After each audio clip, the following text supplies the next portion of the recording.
Samantala, nasa critical na level na ang taas ng tubig sa Buntun Bridge sa Cagayan, kung saan tinatayang aabot sa 12 bayan ang posibleng bahain.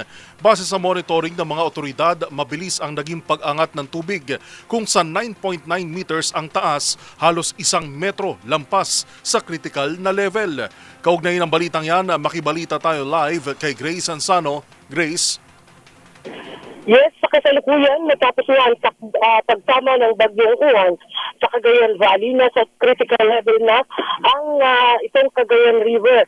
Sa kasalukuyan, as of the moment, nasa 9.7 meters ang water elevation ng Buntun Bridge, bagay na nagsisilbi na yung indicator upang paalalahanan ang mga nasa downstream municipalities. Sa kasalukuyan, maraming barangay na ang lubog sa tubig baha sa bayan ng Tuwao mula nang umapaw nga ang tubig mula sa Chico River. Nakakadagdag pa rito ang tubig mula sa Cagayan River. Maging ang mga bayan ng Santos Mira, Pamplona, Santa Praxedes, ilan din yan sa mga bayan na tinututukan ngayon.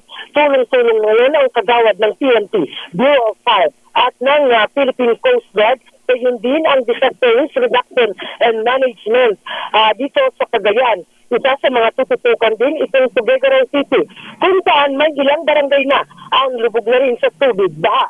Ayon kay Rueli Rapting, PDRMO officer, bagamat may mga ilang evacuees pa rin na nasa kanilang evacuation center, ay nakapagtala ang PDRMO ng nasa 8,689 families o may katumbas na sa individual na 25,389 at ngayon, ang ilan sa mga yan ay nagbabalikan na sa kanilang taan.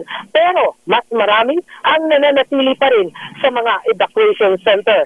Samantala, tuloy-tuloy naman ang sinasagawang clearing operation ng Department of Public Works and Highway. Ang bahagi ng Jadi National Highway sa lalawigan ng Nueva Vizcaya ay tuloy-tuloy ang clearing operation. One-way traffic ngayon dyan dahil nga sa sinasagawang clearing para naman sa northbound and southbound. Samantala, dalawa ang namatay na naitala sa Nueva Vizcaya.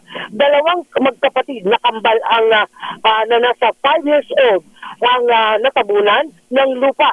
Ang kanilang bahay sa barangay Balangbagam o Balanglabang, Kayapa, Nueva Vizcaya, pasado alas 2:30 ngayong madaling araw. Sa tulong ng PNP at ilang mga residente ay naiahon ang mga biktima. Para sa MPC TV Network News, ito si RH25 Grace Ansano. Una sa Pilipinas, una sa Pilipino. Mula sa Cagayan, maraming salamat, Grace Sansano.